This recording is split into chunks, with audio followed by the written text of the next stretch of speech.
Hey guys, welcome back to the new video. आज की video में हम डिस्कस करेंगे इंडियन कॉन्ट्रैक्ट एक्ट की। इन शॉर्ट वीडियोस में मैं आपको समझाऊंगा है क्या।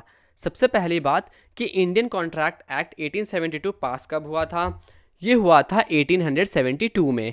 उसके बाद ये एक्ट पास किया था एक्चुअली ब्रिटिश ने, और उसके बाद इंग्लिश कॉमन लॉ के ऊपर ये बनाया गया था। उसके बाद ये इंडिया में पूरी जगह इंक्लूडिंग जम्मू कश्मीर में भी ये एक्ट एप्लीकेबल है। उसके बाद इस एक्ट में ना कुछ डेफिनेशंस है, कुछ वर्ड है जो कि आपको समझना बहुत ही इंपॉर्टेंट है। सबसे पहले प्रपोजल, आप समझते हैं when one person signifies to another his willingness to do और abstain from doing anything with a view to obtaining the assent of other to do such act और abstinence is said to make a proposal. जैसे कि ये ए है और B है। ए ने बोला भाई मुझे आपकी कार खरीदनी है। यहाँ पे इसने अपना विलिंगनेस दिखाया कि मुझे कोई काम करना है, ठीक है, तो इसे भी कहेंगे प्रपोजल।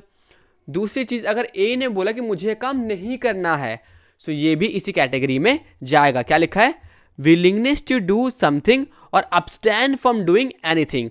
ये प्रपोजल की डेफिनेशन में जाता है। Next thing is acceptance. अगर ए ने बोला कि मुझे आपकी कार खरीदनी है और बी ने बोला ठीक है भाई मेरी कार ले जाओ और मुझे इतने रुपए दे दो, इट मीन्स कि वो क्या हुआ? Acceptance. When the person to whom the proposal is made signify his assent thereto, the proposal is said to be accepted. A proposal when accepted become promise. किसी भी प्रपोजल को जब आप एक्सेप्ट कर लेते हो, देखो ए ने बोला मुझे तुम्हारी कार चाहिए तो एक प्रपोजल था, लेकिन जैसे ही बी ने बोला ठीक है आप मेरी कार ले जाओ और पैसे दे दो, ठीक है, तो वो प्रपोजल क्या बन गया? प्रॉमिस, ठीक है। अब दूसरी चीज़ ये है, ज़रूरी नहीं कि यहाँ पे मनी चीज़ आए ही आए, ठीक है, इसको हम डिटेल में आगे देखेंगे। नेक्स्ट चीज़ एग्रीमेंट क्या होता है। एग्रीमेंट कुछ भी ओरल हो या रिटर्न हो, दो दोस्तों के बीच या दो लोगों के बीच कोई बातचीत हो, ठीक है। कोई भी प्रॉमिस या सेट ऑफ प्रॉमिस, जैसे कि मैंने बोला मुझे तेरी कार चाहिए, तेरा घर चाहिए, ठीक है, और तेरी स्कूटी चाहिए। यहाँ पे क्या है, सिर्फ एक चीज़ की बात नहीं हुई, यहाँ पे एक से ज़्यादा चीज़ की बात हुई है, तो इसे हम कहते हैं सेट ऑफ प्रॉमिसेस, ठीक है। Forming the consideration of each other, यानी उसके बदले कुछ उसको मिल रहा है, ठीक है, इसे हम एग्रीमेंट कहेंगे। एग्रीमेंट के लिए दो चीज़ चाहिए। फर्स्ट चीज़ क्या होती है एग्रीमेंट के लिए? ऑफर।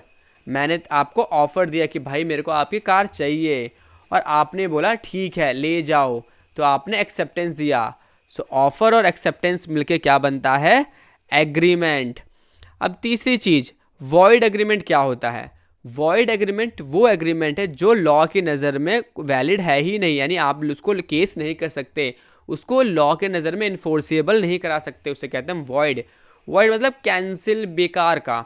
जैसे कि मैंने बोला कि भाई हम दोनों मिलकर आइसक्रीम खाएंगे कल, और उसने बोला कि भाई ठीक है खाएंगे, फिर कल वो आया ही नहीं, तो क्या मैं इस एग्रीमेंट को कोर्ट में केस कर सकता हूँ? नहीं, ये एक वॉइड एग्रीमेंट है।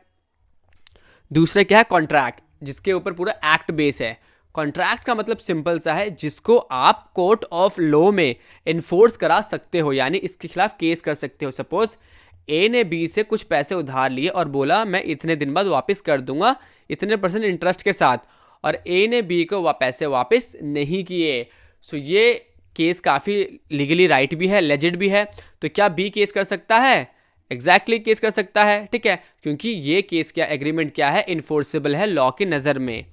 इसे कहते हैं हम contract. As per section 2H, कोई भी agreement enforceable by law is called contract.